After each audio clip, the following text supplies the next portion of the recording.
Welcome to 108. నేను మీ లక్ష్మణ్ని. సిద్ధం సంసిద్ధం యుద్ధానికి సై ఇవి సినిమా టైటిల్లు కాదు, రాజకీయ స్లోగన్స్.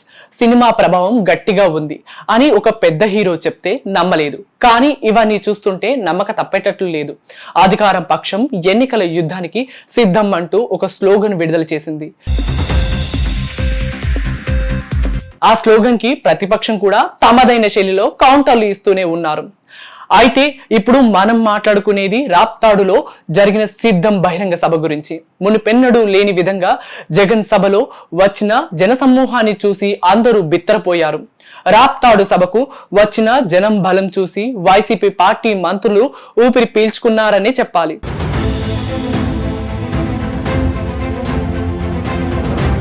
మరి ఇదే విషయంపై కొందరు ముఖ్య నేతలు, సెలబ్రిటీలు సిద్ధం సభపై తమ అభిప్రాయాన్ని సోషల్ మీడియా వేదికగా చేసుకొని ప్రజలకు తెలిపే ప్రయత్నం చేశారు. ఒకసారి వాళ్ళెవరో చూద్దాం. ముందుగా శ్రీరెడ్డి. ఈ పేరు తెలియని వాళ్ళు బహుశా ప్రస్తుత ఆంధ్రప్రదేశ్ రాజకీయాల్లో ఎవరు లేరనే చెప్పాలి. చిత్ర పరిశ్రమలో ఏదోలా పైకి వచ్చేద్దాం అని అడుగుపెట్టి కొన్ని బోల్డ్ కంటెంట్ చిత్రాల్లో ప్రేక్షకులను ఆకట్టుకునే ప్రయత్నం చేసింది, కానీ అవేమీ తన ఎదుగుదలకు ఉపయోగపడలేదు. చివరికి ఏమీ చేయలేక జగన్ ఆశ్రయం కోరి పరోక్ష రాజకీయాల్లో పాల్గొంటూ జగనన్నని ఎవరైనా ఏదైనా అంటే వెంటనే బయటకొచ్చి తనకున్న నోటి దురదుతో విరుచుకుపడటం లాంటి పనులు చేస్తుంది. తాజాగా జగన్ సిద్ధం సభపై శ్రీరెడ్డి ఇచ్చిన స్టేట్మెంట్ ఒకసారి చూద్దాం. రాయలసీమలో రాప్తాడు సభ చూసిన తర్వాత ప్రతిపక్షాలకి ఉచ్చ పడిపోతుంది. బాత్రూములకి వెళ్ళడం రావడం ఇది ఎలా అంటే షుగర్ పేషెంట్స్ లాగా తయారయ్యారు వీళ్ళు. అంత ఉచ్చబడిపోతుంది అనమాట. ఆ జనం ఏంటి, అసలు ఆ గోలేంటి, అలా అరుస్తారేంటి, జగనన్న జగనన్న జగనన్న అని.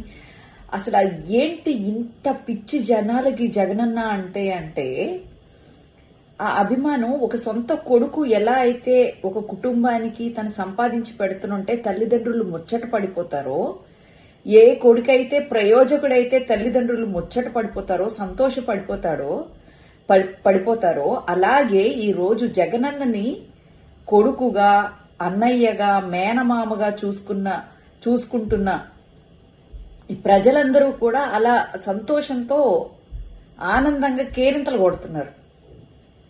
అసలు ఆ జగనన్నని చూడడానికి తండోపతండాలుగా రోడ్లన్నీ ట్రాఫిక్లు జామ్ అయిపోయేలాగా జగనన్నని చూడాలి అని చెప్పేసి అందరూ అలా తరలి వస్తున్నారు.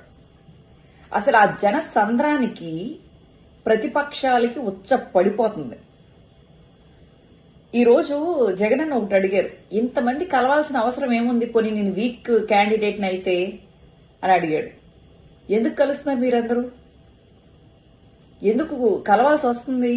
ఎందుకు మీరు ఇంత బలాన్ని కూడగొట్టుకోవాలి అని చెప్పేసి అనుకుంటున్నారు? తెలుసు జగనన్న గురించి. మీరు ఎన్ని నేషనల్ పార్టీలని, ఎన్ని లోకల్ పార్టీలని కలుపుకున్నా కూడా, ఎన్ని ఛానల్స్ పెట్టి 24/7 365 days వాళ్ళ చెవుల్లో, జనాల చెవుల్లో ఊదుతున్నా కూడా జగనన్న మాత్రం ప్రజల గుండెల్లో గూడు కట్టేసుకుంటున్నాడు. మీరు ఎంత ఆ గూడుని చెదరగొట్టాలనుకున్నా ఖచ్చితంగా అది కుదరదు. అయితే నేను ఒక లిస్ట్ చెప్దాం అనుకుంటున్నాను. ఈ రాప్తాడు సభ ఈ మధ్య కాలంలో పెడుతున్న సభలన్నీ చూసిన తర్వాత, ఎస్పెషల్లీ రాయలసీమలో సభ చూసిన తర్వాత ఫస్ట్ ఒక భయం పుట్టింది. అలాగే ఒక కుళ్ళుబోతుతనం ఉంటది కదా, ఎవరైనా బాగుపడితే ఏంటి వీళ్ళు ఇలా బాగుపడిపోతున్నారు అని చూడలేని తనం ఒకటి ఉంటది కదా, అలాంటి ఫీలింగ్స్ అయితే కలిగింది అయితే షర్మిలకి. రాయలసీమలో అన్నకి ఎంత పవర్ ఉంది, ఇంతమంది ఉన్నారు వెనకాల, ఇంతమంది రేపొద్దున్న ఓటేస్తారు అనే భయం పుట్టుకున్నదైతే, అయితే జగనన్న నేనేం చేయలేను అని చెప్పేసి ఒక భయం అయితే పుట్టుకున్నదైతే షర్మిలకి. ఆ తర్వాత సునీతకి కూడా భయం వచ్చి ఉండాలి నాకు తెలిసి.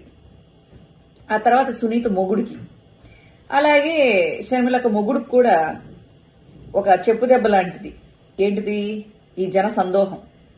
నెక్స్ట్ ఎవరైతే 24/7 365 days చెవుల్లో ఊదుతున్నారో ఆ ఛానల్స్ అన్నిటికీ ఉచ్చబడిపోయింది ఈ రోజు ఈ సభతో, రాప్తాడు సభతో. అలాగే ఇంకా చంద్రబాబుకి చెప్పే అక్కర్లేదు. వాళ్ళ కుర్చీలు మడత పెట్టుకుని ఒకళ్ళ సంకలు ఒకళ్ళు నాక్కుని సంకారావాలు ఎన్ని చేసుకున్నా గాని వాళ్ళ మాట ఎవరు వినట్లేదు, వాళ్ళ సభలు ఎవరు చూడట్లేదు, వాళ్ళ సభలకు కూడా జనాలు రావట్లేదు, ఖాళీ కుర్చీలు దర్శనమిస్తున్నాయి. అలాగే TV5, ఆంధ్రజ్యోతి ఎన్ని ఓదరగొట్టినా ఎంత చెప్పినా జనాలు వినేటట్టు కనిపించట్లేదు. వాళ్ళకి ఇన్సెక్యూరిటీ మొదలైపోయింది. ఇంకా పావలాగాడికి లాస్ట్ టైం అన్న ఒక ఎమ్మెల్యే సీట్ వచ్చింది, ఈసారి మొత్తానికి ఏది వచ్చేటట్లేదు. హైదరాబాద్ తరిమి కొట్టారు, నా చేతులారా నేను సినిమాలు చెడగొట్టుకున్నాను, నా పరిస్థితి ఏంటి అని చెప్పేసి ఆడికి ఒక భయం ఉండాలి. చూసారుగా శ్రీరెడ్డి మాటలు ఏ రేంజ్ లో ఉన్నాయో. ఏమో నోటి దురదలో శ్రీరెడ్డిని మించిన వాళ్ళు ఉన్నారా అని అప్పుడప్పుడు అనుమానం వస్తుంది. ఇక తర్వాత ఎమ్మెల్యే కేతిరెడ్డి సిద్ధం సభ గురించి మాట్లాడుతూ ఒక వీడియో సోషల్ మీడియాలో పోస్ట్ చేశారు. ఒకసారి ఆ వీడియో కూడా చూసేద్దాం. జగన్మోహన్ రెడ్డి గారిని అంటుంటారు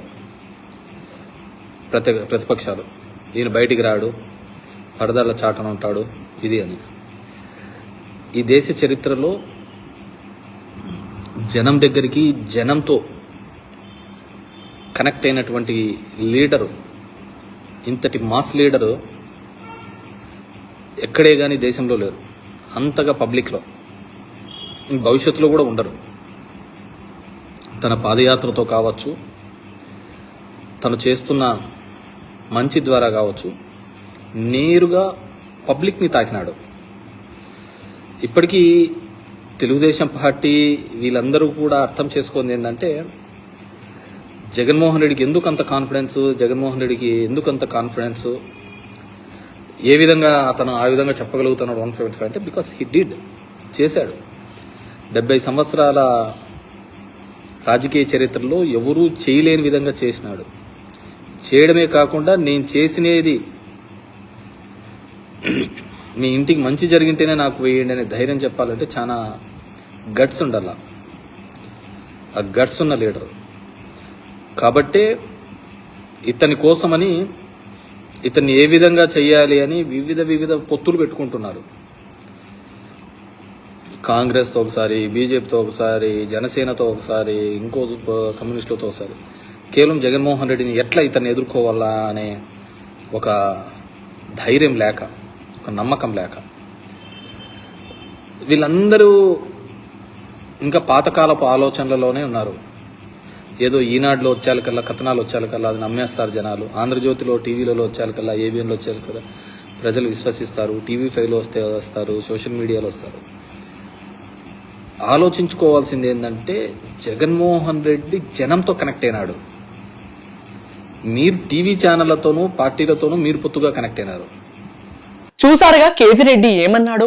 నాయకుడు, లీడర్, జగనన్న రైతు బిడ్డ అంటూ జగన్మోహన్ రెడ్డిని ఆకాశానికి ఎత్తేశాడు.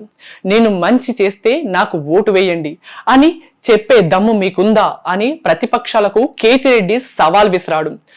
నేను మంచి చేస్తేనే నాకు ఓటు వెయ్యండి అనే జగన్ మాటలపై మీ అభిప్రాయం ఏంటో కింద కామెంట్స్ లో తెలియజేయండి.